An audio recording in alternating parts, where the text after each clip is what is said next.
경제브리핑 불편한 진실이 여러분의 확실한 두통 치료제가 되어드리겠습니다. 경제 뉴스가 연예 뉴스처럼 쉽게 들리는 그날까지. 경제브리핑 불편한 진실. 경제브리핑 불편한 진실 1월 18일 순서 시작하겠습니다. 오늘은요, 오래간만에 여러분들이 남겨놓은 댓글 사연 전해드릴까 하는데요. 첫 번째 사연은요, 블루밍 컴퍼니님이 남겨놓으신 사연이에요. 네. 안녕하세요. 스트리밍으로 주로 듣다가 근 1년 만에 로그인했습니다. 인사가 늦었죠? 흐흐. 새해 복 많이 받으세요. 지난 여름 식구들과 일주일 넘게 자동차 여행을 했었는데 초등학생 아들 녀석이 경제 브리핑을 제일 재밌게 듣더라고요. 지루할 때마다 다운받아 듣고 다녔던 기억이 아직도 납니다. 특히 사드, 광해군에 관한 에피소드가 기억에 많이 남네요. 저는 수출 자영업자입니다. 긴 시간을 두고 보면 달러와 가치가 마진율보다 크게 변동한다고 느낍니다. 심각하죠? 환율에 관한 이야기도 종종 부탁드립니다.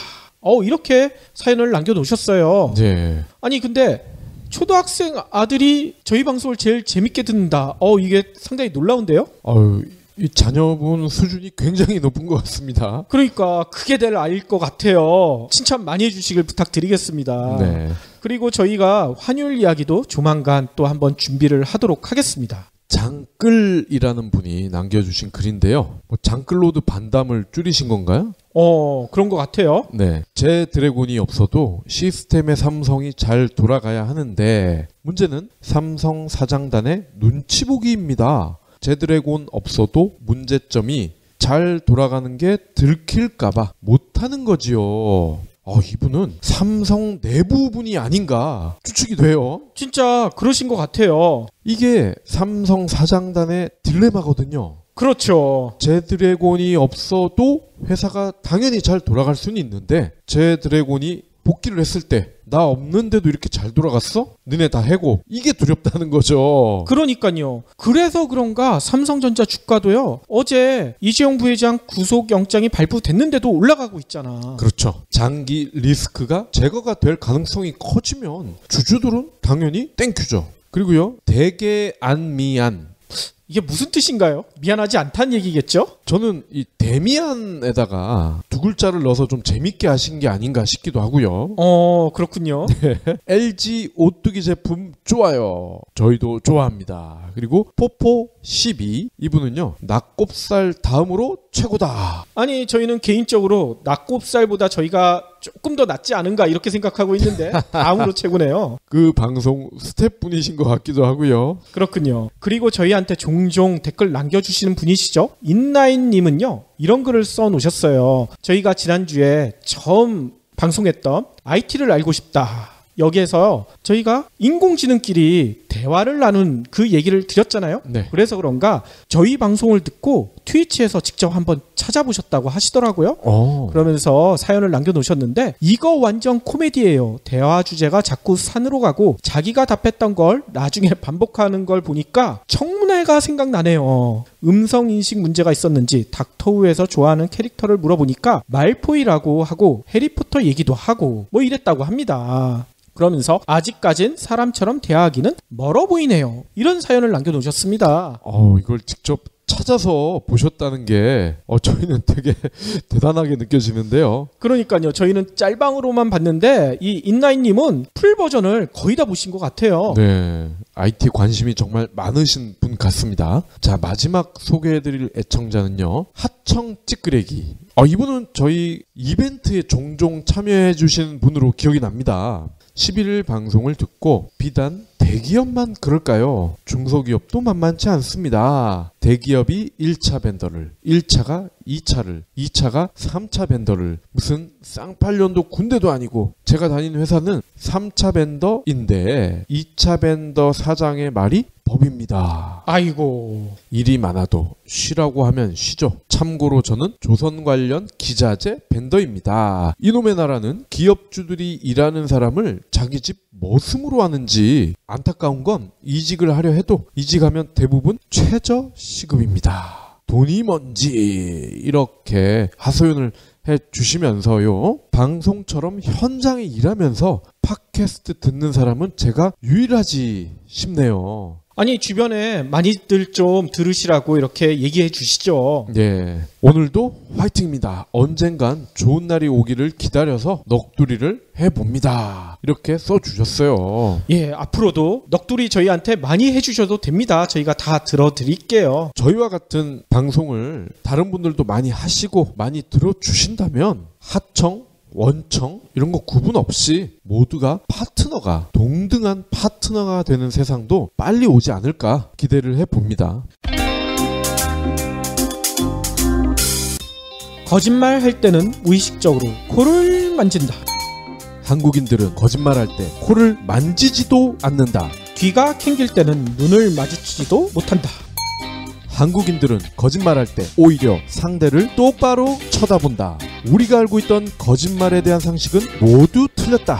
한국인에게는 한국인만의 거짓말 신호들이 따로 있다. 5년의 조사 기간 1083개의 거짓말 사례에서 뽑아낸 한국인만의 거짓말 특징 25가지. 쉽게 속이고 쉽게 속는 우리, 쉽게 분노하고 쉽게 용서하는 나라. OECD 사기 범죄율 1위 국가, 거짓말에 관대하고 무감각해진 한국에서 나를 지키는 강력한 행동 심리학. 이제 그들의 거짓말이 보인다. 지금까지 몰랐던 한국인의 거짓말 신호 25가지. 한국인의 거짓말. 도서 출판 추수밭. 그러면 오늘 꼭 챙겨야 할 경제 브리핑.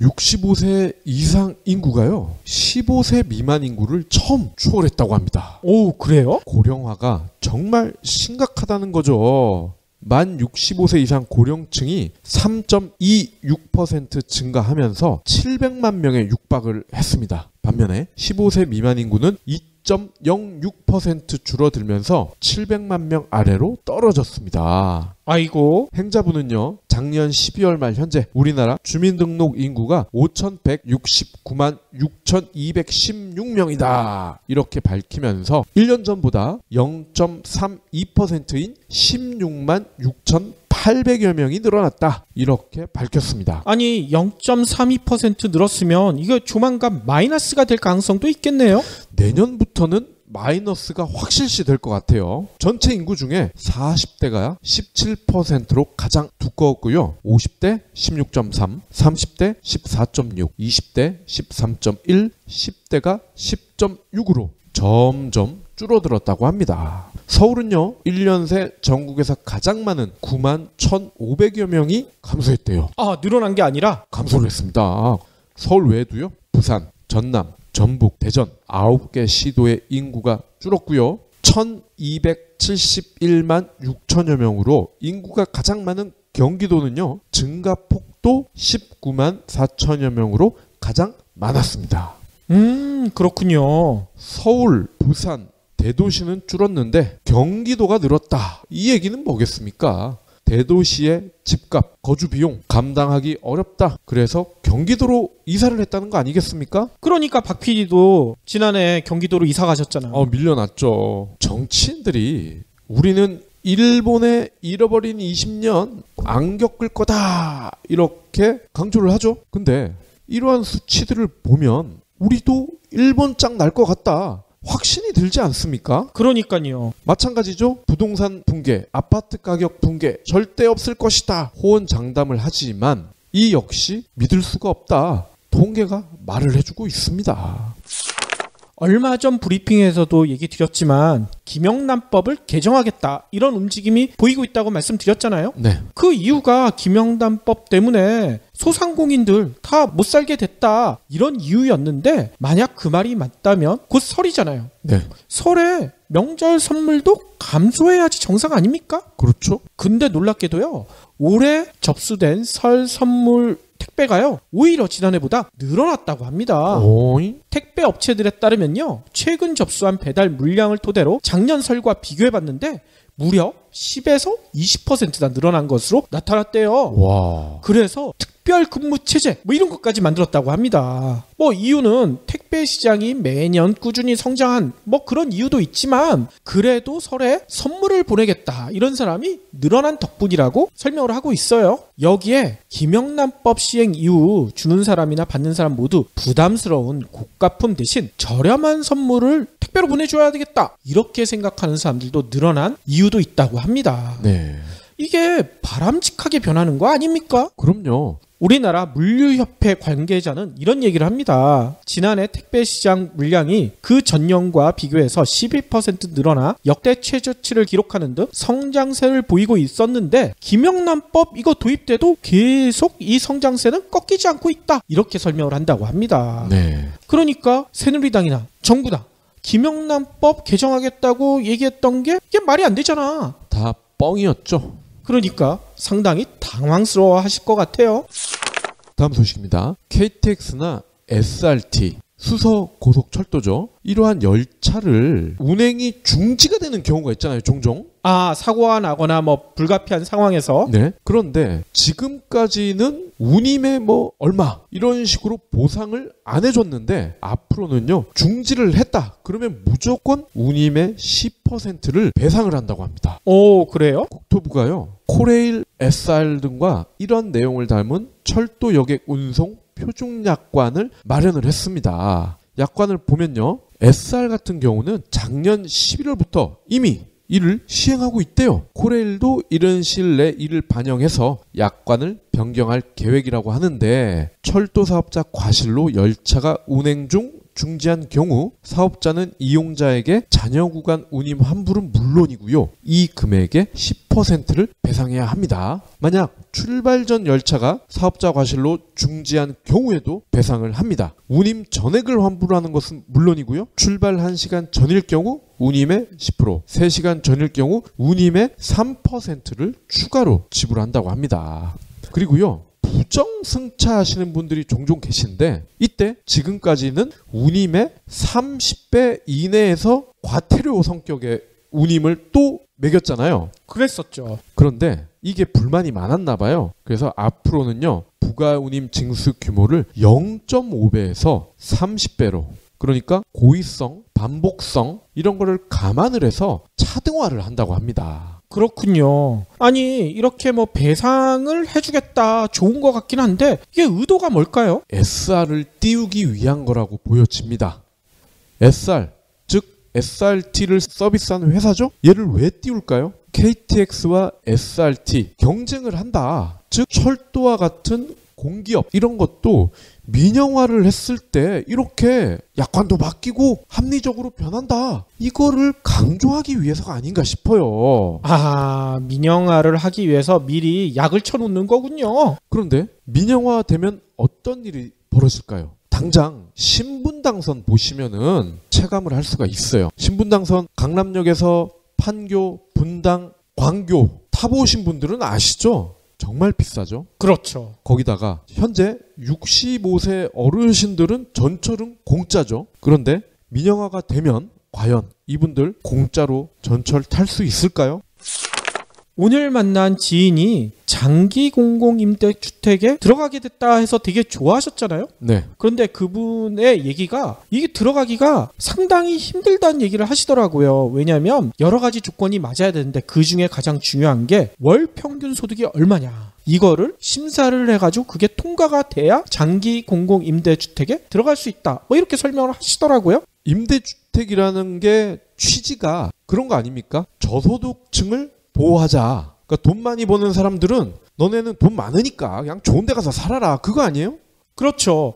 그렇기 때문에 박 PD가 얘기한 대로 장기 공공임대주택은 저소득층만 들어가 있을 것이다. 보통 그렇게 생각하실 텐데 네. 문제는요. 5채 중 한 채는요. 월 평균 소득이 430만 원이 넘는 이런 중산층도 살고 있는 것으로 나타났다고 합니다. 월급이 430만 원이라고요? 그렇죠. 이 정도면 잘 산다고 하기까진 뭐하지만 저소득층은 아니잖아요. 네.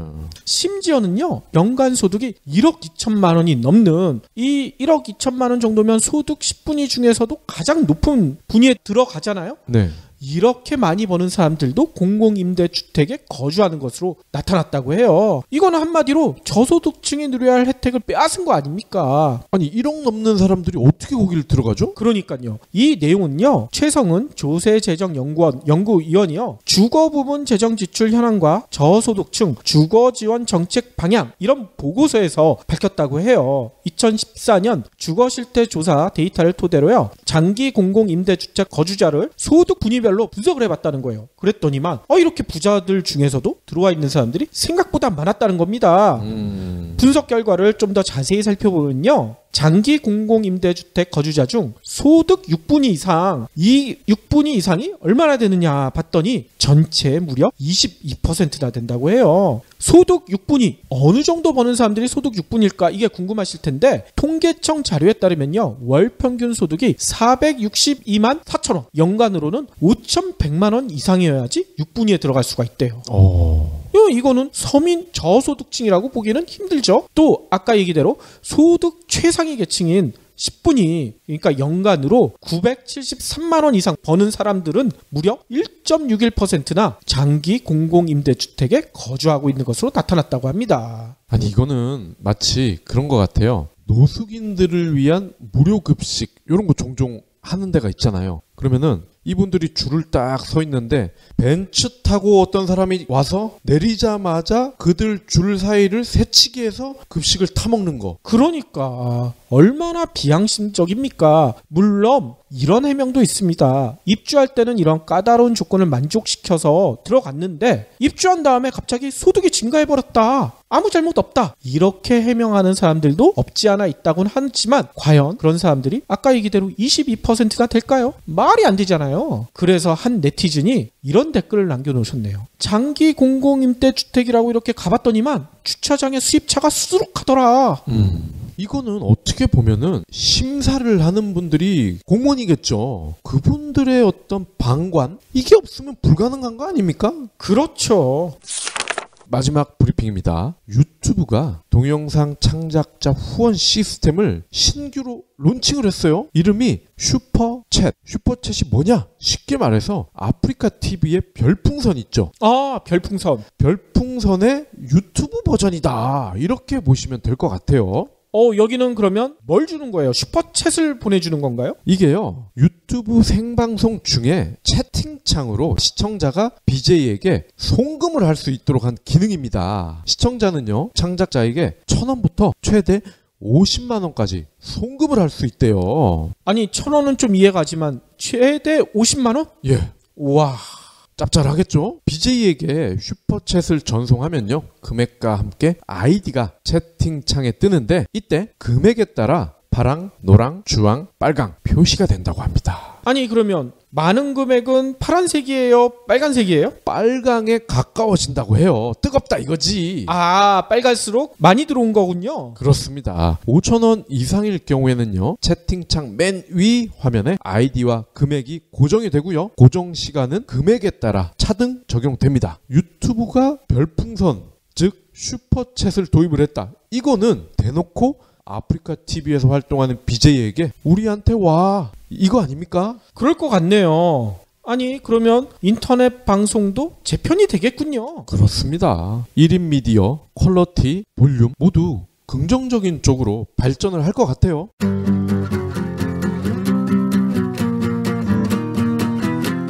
포브스가 매년 발표하는 전 세계 억만장자 순위 아시죠? 이 리스트에 이름을 올리는 가장 빠른 방법이 뭘까요? 글쎄요. 사업, 복권, 땡! 바로 결혼입니다. 결혼이요? 네, 결혼이요.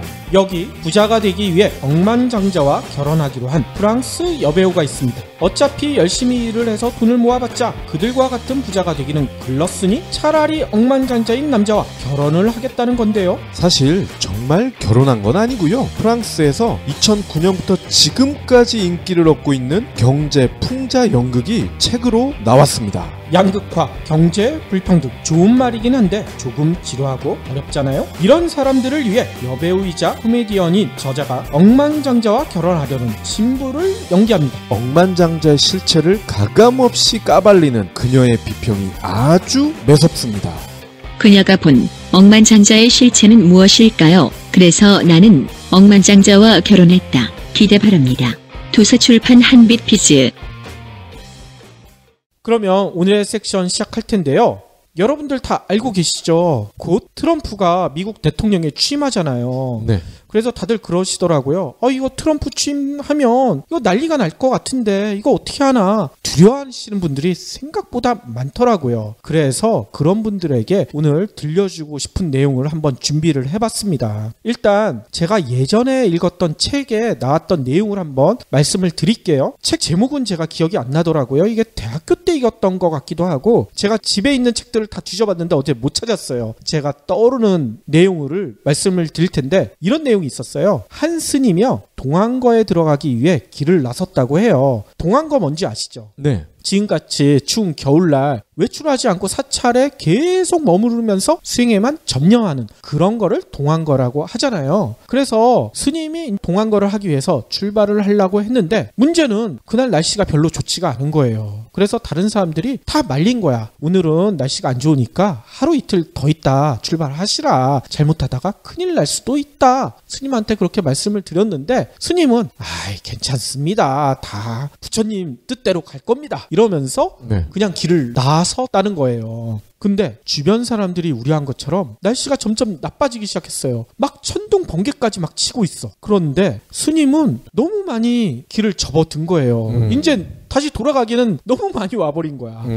할 수 없이 조심조심 산길을 걸어가기 시작했다고 합니다. 근데 문제는 너무 늦어지니까 밤이 돼버린 거예요. 어둑어둑해져가지고 이게 길이 제대로 보이지도 않아. 게다가 산길이니까 바로 옆에 낭떠러지였다는 거예요. 잘못 발 헛디디면 천길 낭떠러지 거기로 굴러 떨어질 수 있다. 이런 공포가 밀려오기 시작했다는 거죠. 네. 한참을 걸었지만 동안거 하기 위한 사찰은 보이지 않았는데 갑자기 돌풍이 몰아쳤어요. 스님한테 돌풍이 몰아치니까 스님은 조심조심 가다가 어쩔 수 없이 발을 헛디디셨다고 합니다. 네. 어떻게 됐겠습니까? 절벽으로 굴러 떨어지기 시작했다는 거예요. 자칫 목숨을 잃을 수 있는 그런 위급한 상황인 거죠. 근데 다행스럽게도 진짜 부처님이 도와주셨는지 스님이 굴러 떨어지면서 이렇게 손을 딱 뻗었을 거 아닙니까? 나무 뿌리가 딱 걸린 거야. 나무 뿌리를 움켜잡은 거죠. 소림사 스님이세요? 소림사는 아니죠. 나무 뿌리 정도는 다 누구나 잡을 수 있잖아요. 근데 문제는 이 어둑어둑해졌다고 했잖아. 바닥이 보이지가 않아요. 얼마나 자기가 깊은 절벽에 매달려 있는지도 모르고 나무 뿌리밖에 없고 이 스님은 이 나무 뿌리 놓쳤다가는 목숨을 잃을 수도 있다. 죽자 살자 매달릴 수밖에 없었다고 합니다. 밤새도록 옆에선 부엉이가 울고 동물 울음소리가 나는데도 자칫하다가 내가 죽을 수도 있구나. 마침 달도 뜨지 않는 어둑어둑한 밤이니까 네. 공포 속에서 그 밤을 지샜다는 거죠. 다행스럽게도 시간이 점점 지나 해가 떠오르기 시작했어요. 어둠이 걷히기 시작한 거죠. 그런데 놀라운 일이 벌어졌습니다. 스님은 나무 뿌리에 매달려서 이거 놓치면 내가 엄청나게 깊은 절벽으로 떨어질지도 몰라 이러고 있었는데 밑을 내려다 봤더니만 깜짝 놀란 거야. 왜 놀랐냐? 땅이었구나. 그렇죠. 자기는 절벽인 줄 알았는데 어둠이 걷히고 밑을 내려다 보니까 바로 밑에 길이 있네요. 자신의 발끝과 1m밖에 떨어지지 않은 길이 있었던 거예요. 예. 그런데도 그 스님은 그것도 모르고 밤새도록 그 나뭇가지를 죽자살자 매달고 죽음의 공포에서 떨었던 거지. 소림사 스님이 맞네. 일반 스님이 그거를 한 손으로 계속 밤새도록 어떻게 매달려 있어요? 약간 경사가 있기 때문에 이렇게 살짝 매달려 있었던 거죠. 아무튼 스님은 이때 깨달으셨다고 하더라고요. 당장 목숨을 잃을 것 같은 엄청난 공포도 알고 보면 이처럼 보잘것없는 것일 수도 있다. 우리가 생각하는 공포가 생각보다 과장된 것일 수도 있다. 이런 깨달음을 얻으셨다고 합니다. 이 원효 대사의 해골물만큼이나 감동적인데? 그래요. 최근에 외신을 통해서도 이런 얘기가 많이 들려오죠. 보이지 않는 위험이 다가오고 있다.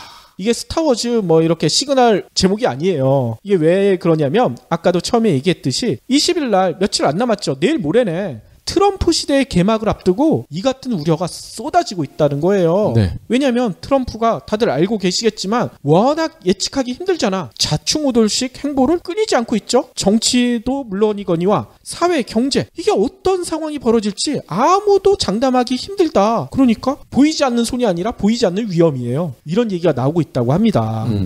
특히 미국은 이게 더 심하대요. 왜냐하면 미국 내 갈등이 우리의 상상을 초월할 정도로 증폭되고 있대요. 일단 어떤 갈등이 있냐? 트럼프가 역대 가장 낮은 지지율 속에 대통령직을 수행하는 미국 대통령이 될 것이다. 이런 얘기가 나오고 있다는 거예요. 네. 실제로요. 미국의 여론조사 기관인 갤럽이 최근에 여론조사를 해봤대요. 트럼프에 대한 지지율 물어봤다는 거죠. 얼마가 나왔는 줄 아세요? 44%. 이 44%는요. 한 달 전보다 4%포인트가 늘어난 게 아니라 줄어든 수치래요. 네. 아니 보통 허니문 효과라고 하잖아요. 대통령에 취임하면 그 사람을 찍지 않은 사람도 일단은 지지를 해주잖아. 이게 정상이잖아요. 근데 트럼프는 대통령 취임을 앞둔 시점에 지지율이 50% 안 된다는 거야. 이게 얼마나 낮은 수치냐 비교를 해봤습니다. 2009년 초 오바마 대통령이 취임 전에 지지율 찾아봤더니 얼마인 줄 아세요? 무려 83%예요. 와. 반토막이죠. 트럼프는 조지 부시 대통령, 그 다음에 빌 클린턴 대통령 이 두 양반도요. 취임 전에는 지지율이 60%를 넘었었대요. 더 놀라운 사실이 있습니다. 지지율 세계 최고 기록을 가지고 계신 분이 있죠. 박근혜. 그렇죠. 최고 기록이라는 것은 밑으로 최고 기록이라는 거죠. 최저 기록이죠. 4% 지지율을 자랑하는 이 박근혜조차 취임 초의 지지율이 얼마였는 줄 아세요? 60%예요. 60%. 그렇게 높았어요? 그러니까요. 그러니까 트럼프의 44% 지지율은 이게 너무 심하다는 얘기가 나오고 있는 거죠. 게다가 트럼프에 대한 비호감도를 조사를 했는데 비호감도가 얼마인 줄 아세요? 무려 55%. 이런 조사도 있군요. 역대 최고 수준이래요. 이 때문에요. 저희가 예전 방송에서도 한번 말씀드렸지만 트럼프가요. 취임도 하기 전에 탄핵당할 것이다. 이런 얘기가 솔솔 들려오고 있대요. 네. 최근에 한국을 방문한 존 아이켄베리 미국 프린스턴대 석좌 교수가 이런 얘기를 했다고 합니다. 트럼프 대통령이 임기 4년 동안 혼란이 지속돼 아주 심각한 스캔들이 터지거나 탄핵으로도 이어질 수 있다고 본다. 이렇게 우리나라 와서 이런 얘기를 했대. 네. 또 엘렌 리트만 교수, 미국 아메리카 대학 교수잖아요. 이분 얘기는 예전 방송에서도 한 2번인가 말씀을 드렸던 것 같아요. 이분이 그거잖아요. 1984년부터 대선 결과를 예측했는데 한 번도 틀린 적이 없는 걸로 유명하잖아. 네. 트럼프 당선조차도 이분은 예측했어요. 다 모든 언론이 힐러리가 될 거라고 했었는데 근데 트럼프는 당선되지만 이 리트만 교수는 이런 얘기를 했잖아요. 결국은 탄핵당할 것이다. CNN에 나와서도요. 지난해 말에 트럼프가 탄핵될 것이라는 얘기를 또 했다는 거예요. 이 때문일까요? 20일 날 트럼프 취임식이 열리는데 벌써 이런 얘기가 나온대요. 파리를 날릴 수도 있다. 진짜 파리가 날아다닌 건 아니고 뭔 의미인지 아시죠? 미국의 유명한 연예인들이 서로 안 가려고 그러더라고요. 그러니까요. 그리고 보통은 이런 큰 행사를 할 때 가수들이 오프닝 무대를 장식을 하잖아요. 맞습니다. 흥을 돋궈야 되는데 갈 만한 사람이 없다고 하더라고요. 그러니까요. 그래서 그런가 벌써 MBC 방송이 예측을 해봤는데 트럼프 취임식에 몇 명이나 참가할까? 80만에서 90만 명 정도밖에 안 될 것이다. 이렇게 예측을 했대요. 이게 어느 정도 숫자인가 봤더니만 2008년 오바마 대통령 취임식 때 모인 인원이 180만 명이었다는 거예요. 이거에 절반밖에 안 된다는 얘기인 거지. 근데 더 놀라운 얘기가 있어요. 취임식 다음 날 미국 전역 무려 300여 곳에서 시위가 열릴 예정이래요. 근데 이 시위에는요. 분홍 고양이 모자를 쓴 사람들이 많이 나올 거래요. 왜 분홍 고양이 모자를 쓰냐? 이 시위의 이름이 여성들의 행진이라고 붙어 있거든요. 네. 여권 신장은 물론이거니와 이민자의 권리를 보장하고 낙태 규제를 완화하는 이 트럼프가 반대한 것들을 우리는 지켜야 되겠다. 이런 목적으로 시위를 한다는 거예요. 분홍 고양이 모자를 쓰고. 근데 트럼프 취임식에 안 가는 연예인들이 이 시위에는 참가하겠대. 가수 케이티 페리랑 배우 줄리안 무어, 그 다음에 스칼렛 요한슨 이런 유명한 셀럽들이 이 시위에 다 참가하겠다고 벌써 자기들 SNS에 다 남겨놨다는 거예요. 네. 이 때문에 시위에 참가하는 인원이 트럼프 취임식에 참가하는 인원보다 훨씬 많을 것이다. 이런 예측도 나오고 있다고 합니다. 그래서 한 언론은 이런 얘기까지 했대요. 최근 대한민국 촛불 집회에 엄청난 인원이 모이고 있는데 미국에서 열리는 이 여성들의 행진 시위가 그 인원 숫자를 넘을 수 있을 것인가? 이런 얘기가 나오고 있는데 대한민국이 민주주의의 성지가 되고 있는 거예요. 이런 정치 사회적 혼란뿐만 아니라 경제에 관련된 혼란도 생각보다 심각하죠. 트럼프가 취임하게 되면 이제 트럼프의 경제, 트럼프 노믹스가 이제 본격적으로 가동되기 시작할 건데 문제는 이게 실체가 없다는 거야. 트럼프 노믹스가 도대체 어떤 모습인지 아무도 예측을 못하고 있다고 합니다. 트럼프 놈이에요? 트럼프 놈이라서 그런가? 아무튼 경제학에선 그런 얘기가 있죠. 불확실성을 가장 싫어한다. 네. 불확실성 때문에 여러 가지 문제가 벌어지잖아요. 공황도 생기고. 그래서 그런가 경제학계에서는요. 트럼프 노믹스가 너무 불확실하다. 악담을 쏟아내고 있대요. 지난 6일부터 사흘간 미국 중부 도시 시카고에서 전미경제학회라는 게 열렸대요. 네. 전미경제학회는 전 세계에서 13,500명가량의 경제학자들이 참석하는 행사라고 해요. 그런데 이 행사장이 재미난 일이 벌어졌다는 거야. 마치 트럼프 성토장이다. 이런 얘기가 나올 정도로 트럼프에 대한 얘기가 엄청 나왔다는 거예요. 대선 전에도 유력 학자들이 다들 트럼프가 당선되면 안 된다 그랬었잖아요. 그렇죠. 그래서 그런가 이 행사에 참석했던 분들 중에 노벨 경제학상을 수상한 에드먼드 펠퍼스 컬럼비아대 교수, 로버트 실러 예일대 교수, 이런 기라성 같은 경제학계의 거물들이요. 트럼프 노믹스 이건 말도 안 돼. 이런 비판을 가기 시작했다고 합니다. 실제로 펠퍼스 교수의 발언을 들어보면 너무나 놀라워요. 뭐라고 했는 줄 아세요? 트럼프가 히틀러랑 똑같은 놈이다. 이런 얘기를 했다는 거예요. 펠퍼스 교수는요. 최근 포드 등 주요 기업 경영에 간섭하는 트럼프의 기업 때리기는 1930년대 아돌프 히틀러가 통제했던 독일 경제를 연상시킨다. 히틀러의 통제를 받은 1930년대 후반 독일은 노동 생산성이 지지부진해 큰 고통을 받았다는 사실을 명심해야 한다. 이렇게 강조를 했다는 거예요. 네. 멕시코에 공장 지으면 국경세를 35% 때리겠다. 이런 게 기업을 간섭하고 협박하는 거죠. 그러니까 히틀러가 했던 거랑 똑같다고 지적을 하신 거죠. 또 경제학 공부하시는 분들 중에 이 책 다 한 권씩들 계실 거예요. 맨큐의 경제학. 있죠. 맨큐 경제학을 쓰신 그레고리 맨큐 하버드대 교수도요. 이런 얘기를 하셨대요. 트럼프가 고립주의를 촉발시키고 자유무역주의에 대한 반발을 불러일으킨 것은 매우 잘못된 방향이다. 미국과 중국 간의 무역전쟁의 가능성도 배제하지 않을 수 없다. 이렇게 우려하셨다고 합니다. 또 재미난 것은요. 리처드 볼트인 스위스 제네바 대학원 교수. 이 교수님은요. 이런 얘기를 하셨대요. 트럼프 노믹스를 아이들이 설탕이 많이 든 음식을 먹으면 흥분하는 이런 현상이 있잖아. 슈가 러시라고 하더라고요. 트럼프 노믹스는 슈가 러시다. 이렇게 지적을 했대요. 볼드윈 교수는요. 트럼프 대통령 당선자의 정책은 미국 경제를 반짝 흥분시키겠지만 그 효과는 오래가지 못할 것이다.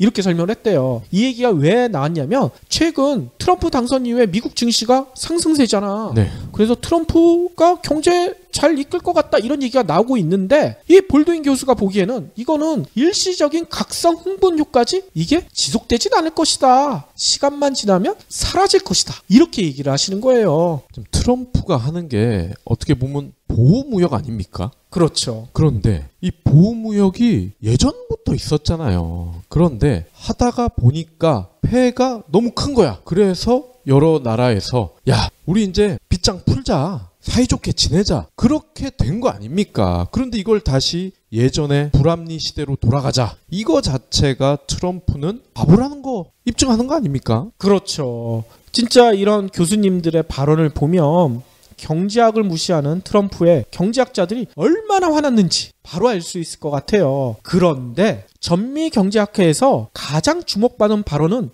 아까 얘기했던 발언들이 아니에요. 누가 하셨던 발언이 가장 주목받았냐면 2013년 노벨 경제학상을 받은 로버트 실러 예일대 교수의 발언이거든요. 네. 이분이 뭐라고 하셨는지 아세요? 아니 다들 트럼프 걱정 많이 하는데 너무 걱정할 필요 없어요. 겨우 4년 할 건데 이렇게 얘기하니까 다들 폭소를 자아내고 박수를 쳤다고 합니다.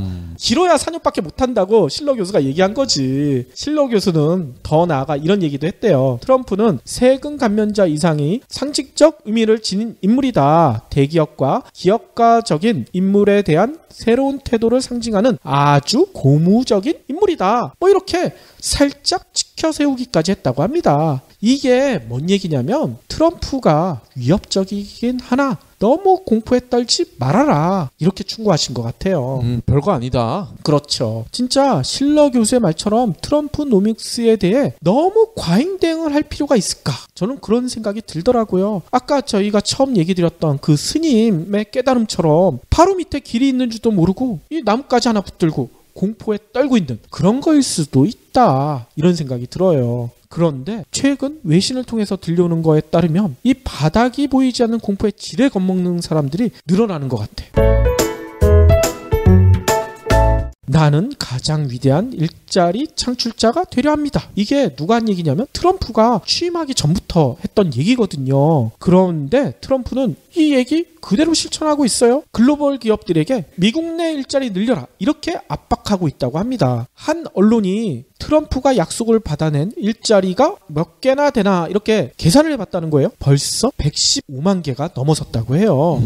실제로요. 미국 최대 자동차 업체 GM 있죠. 네. GM은요 앞으로 수년간 미국 공장에 10억 달러 우리나라 돈으로 1조 2천억 원 정도를 투자해서 미국 내 공장을 짓고 일자리를 1000개를 만들어내겠다 이렇게 발표를 했다고 합니다. 이는 트럼프가 이달 초에 트위터를 통해서 GM을 엄청 압박을 했잖아요. GM이 멕시코산 쉐보레 크루즈 해치백 모델을 미국 내에서 판매하고 있는데 이건 말이 안 된다. 아까 박 PD가 얘기한 대로 높은 세금을 물리겠다 이렇게 경고하니까 GM이 꼬리를 내린 거지. 이보다 앞서 포드도 마찬가지 형태를 보였다고 합니다. 16억 달러를 들여서 멕시코 공장을 세우겠다는 기존 계획을 엎어버리고요. 대신 미시간에 7억 달러를 투자하겠다. 이렇게 밝혔다고 해요.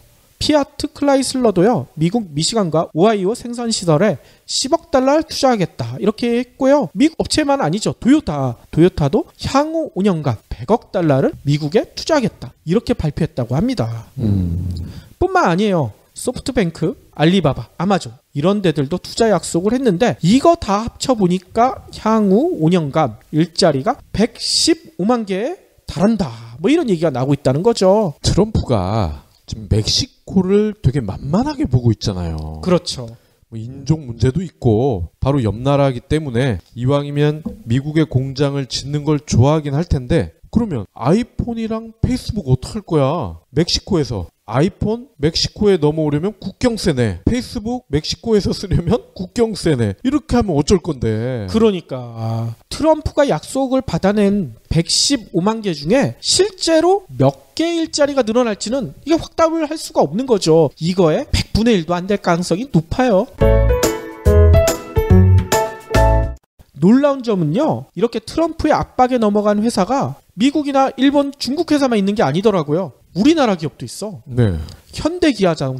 현대기아자동차는요. 그동안에 혹시 미국의 공장 늘릴 생각 있어요? 기자들이 이렇게 물어볼 때마다 전혀 그런 생각은 없다. 이렇게 밝혀왔거든요. 왜냐하면 현대차는 2005년부터 엘레바마 공장 가동해왔고 기아차도 2009년부터 조지아 공장 가동하고 있었는데 더 이상 늘리는 것은 불가능하다. 이런 판단이 나왔기 때문이라고 합니다. 특히 지난번 방송에서도 한번 말씀드렸죠. 조지아 공장에서 생산된 기아차의 소렌토 이게 대규모 리콜 사태가 벌어졌었잖아. 이때 기아차에서 뭐라고 해명했습니까? 조지아 공장이 제대로 돌아가지 않아서 미국에서만 리콜하고 한국은 제대로 만들어서 한국은 리콜 안 한다. 이렇게 설명을 했잖아. 네. 이게 스스로 미국 내 공장 생산성이 떨어진다고 인정한 거 아닙니까? 근데 여러분들 알고 계시겠지만 노조 탄압할 때는 또 반대로 얘기하지. 임금은 한국이 미국보다 높은데 생산성은 한국이 떨어진다. 귀에 걸면 귀걸이고 코에 걸면 코걸이고. 그러면 트럼프의 압박에 굴복을 했다는 거 아닙니까? 그렇죠. 현대차가 17일 날 외신 기자들한테 이런 발표를 했대요. 현대차 그룹의 정진행 사장이 얘기를 했는데 올해부터 2021년까지 5년간 미국에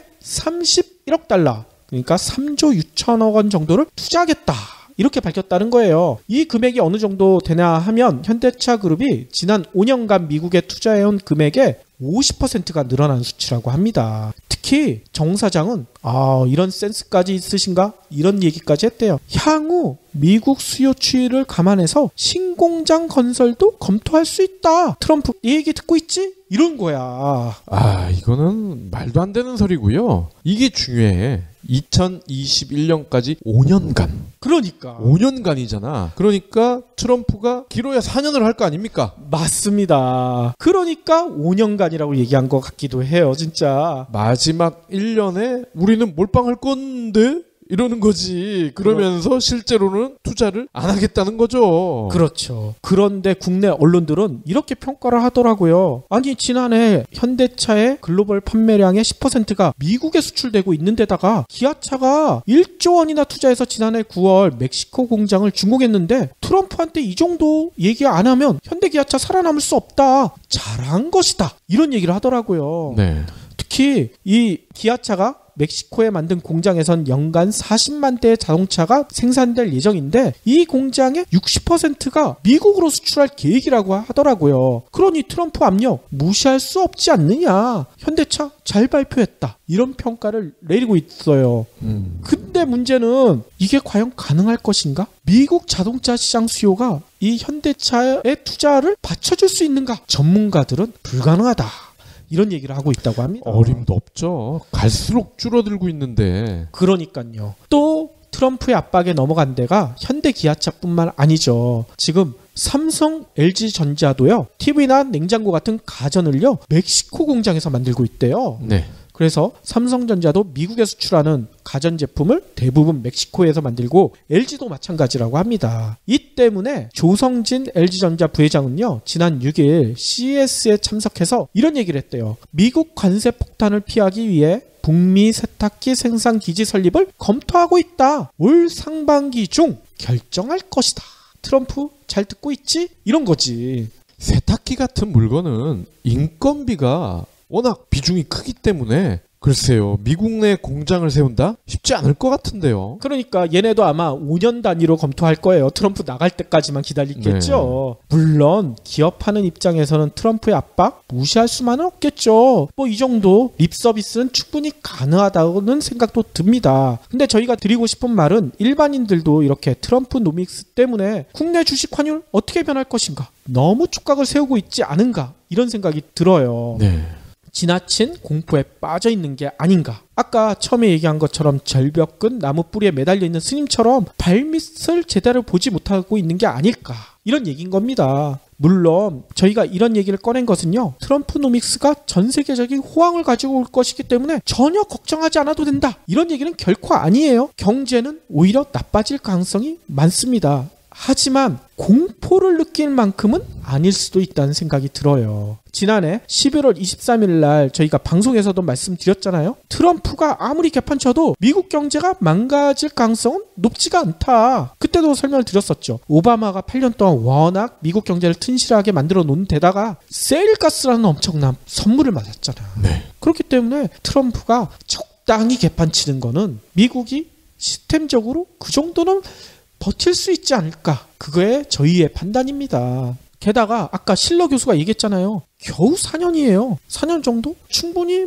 어느 정도 버티지 않을까요? 또 얘기 드리는 것은 더 나아가 이 트럼프가 너무 개판을 친다. 미국 경제가 나라고 떨어진다. 미국인들이 가만히 있을까요? 아까 얘기 드렸잖아요. 아이켄 베리 교수랑 리트먼 교수가 얘기한 것처럼 트럼프 4년 임기 채우지 못할 가능성도 있습니다. 그렇게 되면. 트럼프가 당선이 됐을 때 저희가 그 배경을 설명하는 방송이 기억이 나네요. 그때 러스트벨트 그쪽에 저소득 백인들 이들의 압도적인 지지를 받았다. 왜 지지를 받았느냐? 일자리를 늘려주겠다. 당신들 해고되지 않도록 일자리를 늘려주겠다. 이게 결정적이었는데 그런데 어떻게 보면 그 발언 자체가 포퓰리즘이라고 봐요. 그렇죠. 막상 그렇게 말해놓고서 자기도 사업하는 사람 아닙니까? 친사업적인 정책이 아니면은 아마도 국경세 35% 얘기하지만 이게 어느 순간 3.5%까지 내려갈 수도 있어요. 그렇죠. 다시 한번 말씀드리지만 지나친 낙관도 문제가 분명 되죠. 하지만 과도한 비관도 문제가 될 수가 있습니다. 바닥이 보이지 않으면 보일 때까지 스스로 내실을 갖추면서 잠시 기다리는 지혜가 필요할 것 같다는 생각이 들어서 이런 말씀을 드리는 거예요. 진짜 스님의 깨달음처럼 말이죠. 보이지 않는 공포에 매몰돼서 공포를 더 키우는 잘못, 이런 우를 범해서는 안 되겠죠. 너무 쫄지 마세요. 그렇죠. 혹시 기부해보신 적 있나요? 이런 질문을 하면 나 먹고 살 것도 없는데 기부는 무슨? 기부는 션, 정혜영, 김장훈이나 하는 거 아니야? 라고 하시는 분들이 많습니다. 하지만 기부는 돈 많은 연예인의 전유물이 아닙니다. 무료 기부 사이트 위시플렉스에 접속하면 누구나 기부천사가 될 수 있습니다. 어떻게 가능하냐고요? 위시플렉스의 나만의 위시에서 매주 마음에 드는 신상 10개만 고르면 됩니다. 물론 사는 것이 아니라 찜만 하는 겁니다. 그러면 기부머니 500원이 매주 생기죠. 이 기부머니를 경제브리핑, 불편한 진실 같은 프로젝트에 후원할 수 있습니다. 참 쉽죠? 보너스도 있습니다. 매주 추첨을 통해 골라놓은 신상을 최대 90% 할인된 가격으로 살 수 있는 기회도 제공합니다. 기부도 하고 신상도 챙기고 그야말로 꽉 먹고 알 먹고입니다. 이래도 기부는 나와 상관없는 딴 나라 이야기라고 하실 건가요? 당장 위시플렉스에 접속해 자랑스러운 기부천사의 이름을 올리세요. 마지막으로는요, 앞에 좀 무거운 얘기를 해서 여러분들이 좀 감동을 받을 만한 이 이야기를 전해드릴까 해요. 저도 이거 보면서 스스로 많이 생각을 했어요. 제가 유튜브에서 본 동영상 내용이었는데요. 부부학 강좌 시간에 교수가 여러 여성들이 모여 있었는데 한 여성을 지목해서 잠시 나와줄 수 있으신가요? 하면서 한 가지 부탁을 했대요. 지금부터 말씀드리는 건 애청자 여러분들도 한번 방송을 들으시면서 따라해 보셔도 좋을 것 같습니다. 교수가 이 여성한테 뭐라고 했느냐, 칠판에 아주 절친한 사람 20명의 이름을 적으세요. 이렇게 부탁을 했대요. 그러니까 여성은 시키는 대로 이름을 적기 시작했죠. 일단 가족 적었을 테고, 친구, 친척, 회사 동료, 아무튼 20명의 이름을 쫙 적었다고 합니다. 그러자 교수는 다시 이렇게 얘기를 했대요. 이제부터 덜 친한 사람 이름부터 하나씩 지워주세요.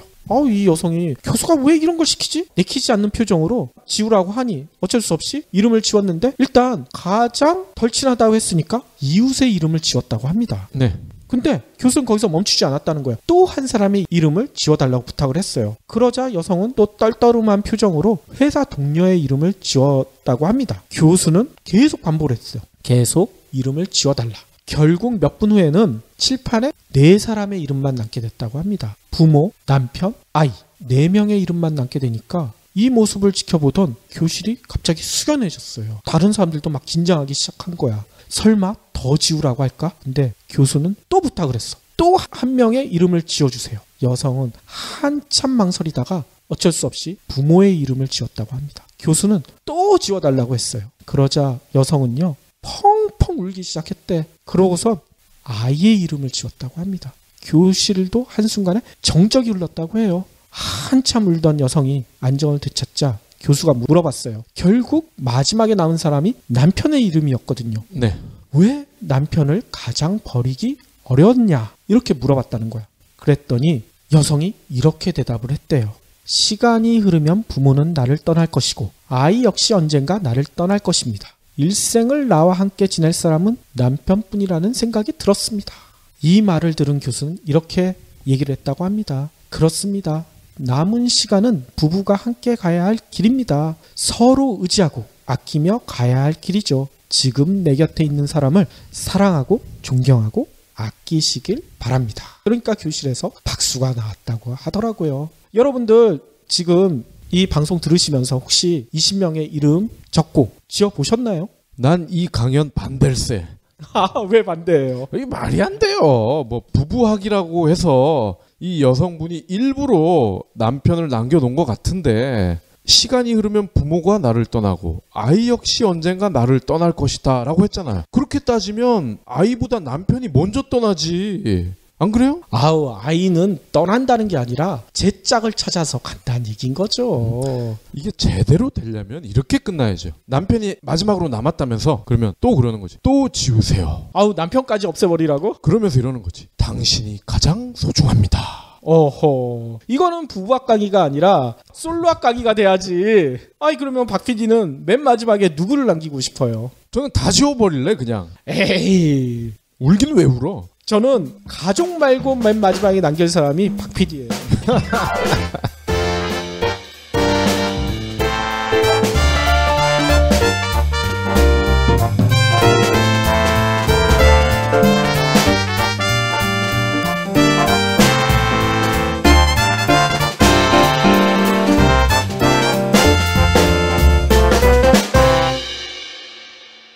경제브리핑 불편한 진실 완수해주셔서 감사합니다.